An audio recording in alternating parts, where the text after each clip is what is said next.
سب سے پہلے تو میں آپ کو مبارکباد دوں گا اور خوش آمدید کہوں گا کہ آپ کی ماشاءاللہ ول پاور اور اسٹرانگ نروز کی بنا پہ آپ نے کرونا وائرس کو ڈیفیٹ دی ہے. اللہ تعالیٰ آپ کو دراز زندگی اور صحت عطا کرے. جناب والا کووڈ-19 جو کہ موجودہ پینڈیمک ہے، اس میں اگر دیکھا جائے تو حکومت نے کافی اقدامات کیے ہیں اور 2 سے 129 تک لیبز لے گئی ہے. اس کے علاوہ آپ نے دیکھا احساس پروگرام کے تحت بھی لوگوں کو بھوک سے بچایا ہے. موجودہ بجٹ میں تمام تر مشکل حالات کے باوجود نیا ٹیکس نہیں لگا اور بہت بہترین بجٹ پیش کیا ہے. اس کے ساتھ میں بجٹ کی تعریف کرنے کے ساتھ ساتھ کچھ معاملات آپ کی خدمت میں اور ہاؤس کی سامنے پیش کرنا چاہتا ہوں.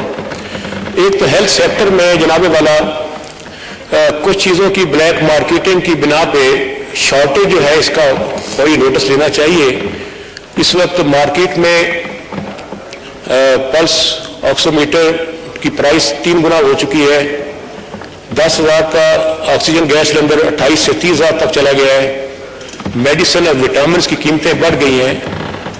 اس کے ساتھ ساتھ جو پرائیویٹ ہاسپٹلز ہیں اور پرائیویٹ لیبز ہیں ان کی فیسیں بہت زیادہ ہیں. ایک پرائیویٹ اگر آپ کووڈ-19 کا ٹیسٹ کروائیں تو 7,500 روپے فیس ہے جو بہت زیادہ ہے. اس کو کم کر کے 2,000 تک لانا ہوگا. اس سے گورنمنٹ کی لیبس کا پریشر بھی کم ہو جائے گا. مزید یہ کہ پرائیویٹ ہاسپٹلز میں وینٹیلیٹر اور پرائیویٹ روم کے چارجز بہت زیادہ ہیں. جو وہاں چلے جائیں پھر وہاں سے واپس آنا مشکل ہو جاتا ہے ان کو، کیونکہ وہاں پہ وہ گر بھی ہو جاتے ہیں. اس کے ساتھ ساتھ جناب والا میں یہ گزارش کروں گا کہ ہیلتھ ریگولیٹری اتھارٹی موجود ہے. پلازما بیچنے کی بات آئی تو اسے میں بہت شرمندگی کا سامنا ہے. آلریڈی ایک قانون موجود ہے، آرگن آپ بیچ نہیں سکتے جسم کا. اس قانون کے تحت 7 سال تک قید بامشقت ہو سکتی ہے. اس موقع پہ اگر چند لوگوں کو بھی بک کر دیا جائے تو ایک اسٹرانگ میسج آئے گا. ابھی تک کوئی ملزم اس میں پکڑا نہیں گیا جس نے پرائیویٹ ہاسپٹل نے یہ کام کیا ہو یا کسی اور شخص نے بیچنے کی کوشش کی ہو.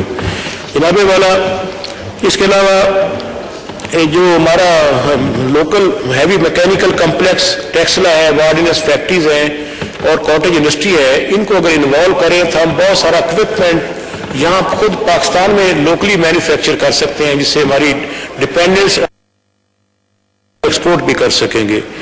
اس کے علاوہ جناب والا امیون سسٹم بہتر کرنے کے لیے میں گزارش کروں گا جتنے فوڈ آئٹمز ہیں ان پہ ٹیکس 0 کر دیا جائے تاکہ لوگوں کو بالکل سستی چیزیں مل سکے. ابھی لاکڈاؤن کی بات ہوئی ٹڈی دل کے بارے میں، تو ایک عام مفروضہ ہے کہ اگر اس کو کھایا جائے تو کرونا وائرس کا بہترین دفاع کیا جا سکتا ہے. اس کی اگر ریسرچ کروا لی جائے اور یہ ثابت ہو جائے کہ ٹڈی دل کھانے سے کرونا وائرس کے خلاف مضبوط قوت مدافعت پیدا ہوتی ہے تو پاکستانی قوم خود بھی اس کا تیا پانچا کر دے گی. حکومت کو زیادہ محنت نہیں کرنی پڑے گی. اس پہ بھی حکومت کو غور کرنا چاہیے. علاوہ ازیں جناب والا ایجوکیشن، مجھے خوشی ہوئی کہ گورنمنٹ نے فیصلہ کیا ہے کہ 15 جولائی سے یونیورسٹیز کھولی جا رہی ہیں. 2.5 کروڑ بچے پہلے اسکولوں سے باہر ہیں. چائلڈ لیبر میں اضافہ ہو رہا ہے. تو میری گزارش یہ ہوگی کہ اسکولز کو بھی اور کالجز کو بھی کھولنے کے لیے کوئی ٹائم فریم حکومت کو دینا چاہیے. بے شک آپ ڈیلی ایک کلاس لگا لیں، اس سے بچے تقسیم ہو جائیں گے مختلف کلاسز میں.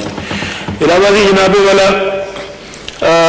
پبلک سیکٹر ڈیولپمنٹ پروگرام میں اگرچہ کافی کچھ رکھا گیا ہے، پوری مسلم امہ کی یونیورسٹیز اکٹھی کریں تو فرانس اکیلے کی یونیورسٹی سے زیادہ ہیں. تو ہمیں اس پہ غور کرنا ہوگا کہ پبلک سیکٹر کی یونیورسٹیز ہر تحصیل سطح پہ بنائی جائے، اور اگر کوئی وسائل کی کمی ہو تو پبلک پرائیویٹ پارٹنرشپ کے تحت بھی قائم کی جا سکتی ہیں. میں اپنی 2 تحصیلیں کماری اور پیر مال اس کے لیے آفر کرتا ہوں. لوگ موجود ہیں وہاں انویسٹمنٹ کرنے کے لیے. حکومت ان کے ساتھ اگر پارٹنرشپ کرے تو پاکستان میں بہت جلدی یونیورسٹیوں کا جال بچ سکتا ہے. جناب والا اس وقت تقریباً بہت بڑی تعداد میں صرف چائنا میں 28,000 پاکستانی اسٹوڈنٹس ہیں. مجموعی طور پر تقریباً 80 سے 85,000 پاکستانی اسٹوڈنٹس اوورسیز پڑھ رہے ہیں، جس سے پاکستان کا فارن ایکسچینج باہر جا رہا ہے. ہم پہلے ہی مشکل میں ہیں.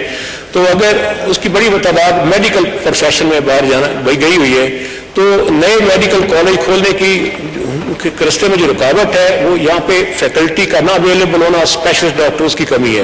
میں تجویز دوں گا کہ اسلام آباد میں اسٹیٹ آف دا آرٹ ایک institute of higher education and medical profession establish کیا جائے جس سے آپ بڑی تعداد میں تمام صوبوں کو بھی کوٹا دیں اس میں بچوں کو. بالکل بہت مناسب تجویز ہے.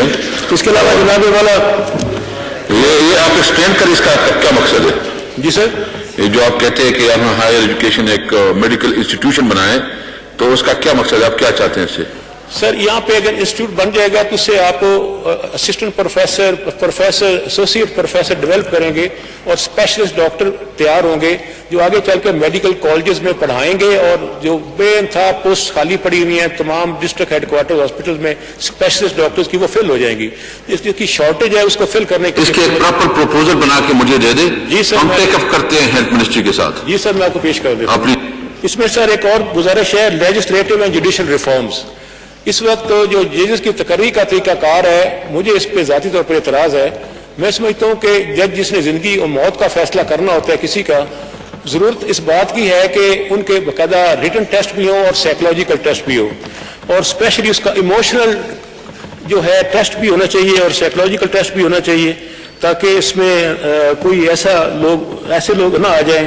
Especially I Q, E Q, S Q, پی کیو, اس میں اسپیشلی ایس کیو سے مراد ہے اسپرچول جو ہے کوشن, تو تاکہ وہ ویلیوز اور ایتھکس پہ بلیو کرتا ہو. اور ایموشنل کوشن سے مراد ہے کہ وہ اگریسو, جذباتی, غصے والا نہ ہو, جس سے اکثر ہم نے دیکھا عدالتوں میں جو رویہ ہوتا ہے.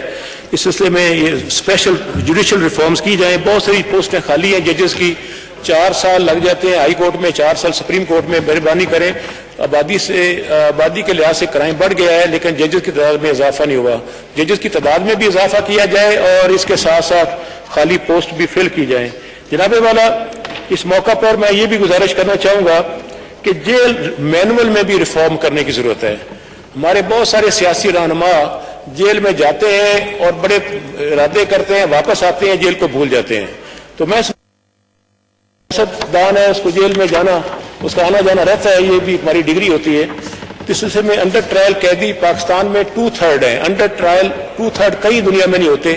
میکسیمم لوگوں کو بیل کا رائٹ دیا جائے, اور اس کے ساتھ ساتھ ملاقات, لانڈری, آپ کا یہ barber shop, post office, utility store, family ملاقات, مشقت کا پراپر معاوضہ, ان کے ٹرائل جو رک جاتے ہیں ان کی سپیڈ, کمپنسیشن. 10 سال کے بعد بندہ باہر راہ ہو کے آتا ہے, اس کو کچھ ملتا نہیں ہے, اور بندہ جب قیدی ہوتا ہے وہ اس سے زیادہ اس کی فیملی بھگت رہی ہوتی ہے. فیملی کے لیے کوئی پیکج ایسا نہیں ہے.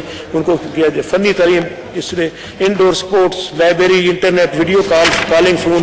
اگر ویڈیو کالنگ فون ہو جائے تو اس سے بھی میرا خیال ملاقات کا پریشر کم ہو سکتا ہے. جناب والا, انوائرمنٹ, ماحولیات بہت امپورٹنٹ ہے. اس وقت جو سٹنٹنگ کا ایشو ہے اس میں 50% وہ ہیں جو ایئر پولیوشن کی بنا پر بچے ہیں, کیونکہ ان کے لنگز جلدی گیس آکسیجن کھینچتے ہیں, آکسیجن ہوگی نہیں تو کہاں سے آئے گی, اس سے ان کے برین کو ڈیمیج ہو جاتے ہیں اس سے. تو میں یہ گزارش کروں گا کہ بہت زبردست آئیڈیا تھا 10 بلین ٹری سونامی, تو وہ کووڈ-19 کی وجہ سے متاثر ہوا منصوبہ. اس وقت آپ کی کینالز, آپ کے موٹر ویز, آپ کے ہائی ویز, آپ کا ریلوے ٹریک سارے درختوں کے بغیر نظر آتے ہیں. حکومت کو ادھر توجہ دینی چاہیے. سرکاری زمینیں وہاں پہ موجود ہیں اور ان محکموں کو انوالو کر کے, ساتھ پرائیویٹ سیکٹر کو انوالو کر کے پیچز میں اس کو درخت آپ لگا سکتے ہیں. اس کے علاوہ جناب والا, یہ جو آپ دیکھیں ایون موٹر ویز کے ساتھ ساتھ آپ کو نظر آئیں گے بریکس کلنز جو ہیں, بھٹے جو ہیں اینٹوں کے, انتہائی زہریلا کالا دھواں رہا ہے. اس سے جو ہمارے ملک میں سانس اور پھیپھڑوں کے مریض ہیں ان کی زندگی کو اور زیادہ خطرہ ہے. کووڈ-19 کے ساتھ بھی اس کو لنک کیا جا سکتا ہے. انوائرمنٹ ایکٹ 2016 اور 17 موجود ہے لیکن اس پہ عمل نہیں ہو رہا. جناب والا, مہنگائی بہت بڑا امپورٹنٹ ایشو ہے. اس پہ پیٹرولیم کی قیمتیں 1/3 ہونے کا فائدہ عوام تک ٹرانسفر نہیں ہوا, چونکہ جو مینوفیکچررز ہیں, ان کے کارٹرز ہیں, ان کی قیمتیں اب کم نہیں ہوئی. اس پہ SCCP اور کمپٹیشن کمیشن آف پاکستان کا جو فیلئر ہے اس کو ٹیک اپ کیا جائے, اس ایشو کو, اور ان کی قیمتیں نیچے لائی جائیں. اس کے علاوہ جناب والا, جو معیشت پر بوجھ ہے, پاکستان اسٹیل, ریلوے اور ان کو میں گزارش کروں گا پرائیویٹائز کریں تاکہ اربوں روپیہ پاکستان کا جو ڈوب رہا ہے وہ بچ جائے. جناب والا, کرپشن, بدنام تو ہم سیاستدان زیادہ ہیں لیکن اگر آپ نیب کا ڈیٹا اٹھا کے دیکھیں 2% سے زیادہ سیاستدان انوالو نہیں ہیں, باقی لوگ ہیں. اس میں جناب والا اس وقت 3 ادارے ایسے ہیں, اوگرا, پیمرا اور ٹیسکوز, جن کی کرپشن کے لمبے قصے ہیں, وہ تو پولیس کو بھی پیچھے چھوڑ گئے ہیں، تو اس کے لیے بھی ہمیں غور کرنا ہوگا. جناب والا، ہر شخص کی عزت نفس کو اچھالا جا رہا ہے سوشل میڈیا کے ذریعے، فیک آئی ڈیز کی بھرمار ہے اور ہر شخص کی کردار کشی ہو رہی ہے. اس پر سائبر کرائم ایکٹ موجود ہے، انتہائی کمزور قانون ہے، اس کو امپروو کرنا چاہیے. اس میں آپ خود چونکہ آپ کی لا کمیٹی کی chairman, law and justice committee کی چیئرمین ہیں، آپ کو بالکل میں سمجھتا ہوں کہ یہ بہت زیادہ بڑھ گیا ہے.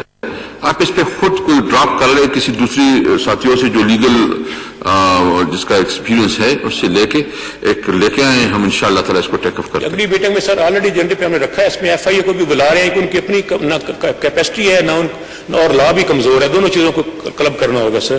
ٹھیک ہے، میں اس پہ انشاءاللہ تو یہ خود آپ ذمہ داری لے لینا، اس قانون کو جو ہے نا آپ اپنے اس میں لے کے آئیں. جی سر. ایز اے پرائیویٹ ممبر لے کے آئیں. جی سر.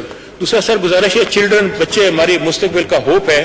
You N convention on the right of the child Pakistan نے 12 نومبر 1990 کو اس کا ریٹیفائی کیا ہے، میں نے اس کو سائن کیا ہے سگریہ پاکستان. اس میں ایک بڑا ایشو جو ہے وہ چھوٹی بچوں کی شادی ہے. 18 سال سے کم 21% شادیاں ہوئی ہیں پاکستان میں پچھلے سال، اور 15 سال سے کم 3% بچیوں کی شادی ہوئی ہیں. اس پہ بھی ایک لا کو ہمیں فائنل کرنا ہوگا کہ کم از کم منیمم ایج کیا ہے پاکستان میں. اس کے علاوہ بچوں کی ایج کا بھی ایشو ہے. آپ اگر آرٹیکل 25A پر جائیں تو وہاں لکھا ہوا ہے 5 سے 16 سال کی عمر تک بچوں کو فری اور کمپلسری ایجوکیشن دینا اسٹیٹ کی ذمہ داری ہے. اگر آپ دوسری طرف چلے جائیں بچوں کی ایج کے بارے وہ 14 سال لکھا ہوا ہے. تو اس لیے یہ بھی کنٹراڈکشن ہے، آئین کے دو آرٹیکلز آپس میں ٹکرا رہے ہیں، تو اس میں بھی ہمیں غور کرنا ہوگا. اس میں سر گزارش ایک اور ہے، چائلڈ لیبر کا بہت بڑا ایشو ہے. مشرافیہ کے گھروں میں غریبوں کے چھوٹے بچے ان کے امیروں کے بچوں کو سنبھال رہے ہیں. یہ کرائم ہے بہت بڑا. اس کے بارے میں ایک ہمارے پاس ایک پرائیویٹ ممبر بل آیا تھا، وہ آپ کے پاس ہے؟ وہ انٹیریئر کے پاس گیا ہوگا میرے کو. اس کی اسٹیٹس معلوم کرنے تاکہ نیکسٹ اس میں ہم لے کے آئیں. صاحب ان کی اسٹیٹس معلوم کریں کہ وہ کون سی کمیٹی کی، میرے خیال میں وہ ہیومن رائٹس کمیٹی کے پاس ہوگی. پھر اس وقت فیڈرل لا اویلیبل ہی نہیں ہے سر. اور کووڈ-19 کے حوالے سے میں ایک اور بات کہنا چاہوں گا کہ پاکستان میں نیشنل سطح پہ مینٹل ہیلتھ ایکٹ ہی نہیں ہے. پنجاب اور KPK نے 2 لا بنائے ہیں 2 سال پہلے، لیکن اس میں بھی بہت کمپریہنسو لاز نہیں ہے. تو ہم چاہتے ہیں کہ نیشنل سطح پہ بھی، کیونکہ سائیکولوجیکل سپورٹ اور ول پاور کے بغیر آپ کورونا وائرس کو ڈیفیٹ نہیں دے سکتے، میڈیسن صرف نہیں روک سکتی. اس سلسلے میں سائیکولوجیکل سپورٹ کے لیے نیشنل ایکشن پلان میں بھی سائیکولوجیکل سپورٹ اور مینٹل ہیلتھ کوئی پالیسی کو ایڈ کیا جائے اور مینٹل ہیلتھ ایکٹ بھی بنایا جائے. جناب والا، فراہمی بجلی ایک بہت بڑا ایشو ہے. آپ نے تو ماشاءاللہ جتنی باتیں کی نا، آپ خود اس کے لیے کوئی محنت بھی کرے، کوئی دفتر میں کوئی اپنا بھی کوئی بنا لے، لا منسٹری کے ساتھ کرے، پارلیمانی منسٹری کے ساتھ کرے، کیونکہ جو آپ باتیں کر رہے ہیں یہ بالکل جینون ہے اور بالکل ہونا چاہیے. تو آپ جو پروپوزل دے رہے ہیں اس پروپوزل کو آپ خود لے کے پرسو کر لیں، ہم آپ کے ساتھ ہوں گے انشاءاللہ. جناب اسپیکر، میں نے پرائیویٹ ممبر بل موو کیا ہوا ہے، ہاؤس کے اندر پڑا ہوا ہے وہ مینٹل ہیلتھ ایکٹ پر. سارے جناب والا، فراہمی بجلی، گورنمنٹ کہتی آن لائن سکول پڑھیں بچے، جب بجلی نہیں ہوگی انٹرنیٹ کیسے ہوگا؟ اس لیے میرے اپنے حلقے میں 250 آبادی ہے بجلی کے بغیر. تو میں یہ گزارش کروں گا کہ 2020 آ گیا ہے، کم از کم یہ فیصلہ حکومت کرے کہ سارے دیہات میں 5 گھروں تک جو آبادی ہیں ان کو بجلی فراہم پرائورٹی بیس پہ کی جائے. یہ فنڈامنٹل رائٹ ہے اور کانسٹیٹیوشنل رائٹ ہے سر. اس میں ایک اور گزارش کروں گا کہ میرے حلقے میں سر کوئی فاسٹ ٹرین نہیں جاتی. اس میں ننکانہ صاحب بھی ہے جو بہت بڑا ہب ہے ریلیجیس ٹورزم کی، اور جنا والا، کمالیہ، شورکوٹ ایئر بیس بھی. تو ریلوے کو ہدایت ہونی چاہیے کہ فاسٹ ٹرین چلائے. جناب والا، اکانومی کی جو بات کروں گا، مائکرو فائنانس کا مارک اپ بہت زیادہ ہے، ان کا سروس چارجز بہت زیادہ ہے. حکومت نے 8% تک مارک اپ لانے کی کوشش کی ہے سارے بینکس کا، لیکن مائکرو فائنانس کے سروس چارجز کو ریڈیوس نہیں کیا گیا، اس کو بھی کم کیا جائے. اس کے علاوہ جناب والا، کراپ اور اینیمل انشورنس کی کئی دفعہ بجٹ میں بات ہوئی ہے.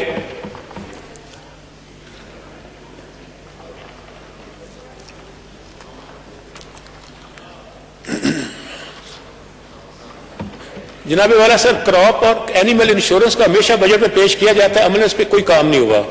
اگر یہ جو تھنڈر سٹارم اور آئس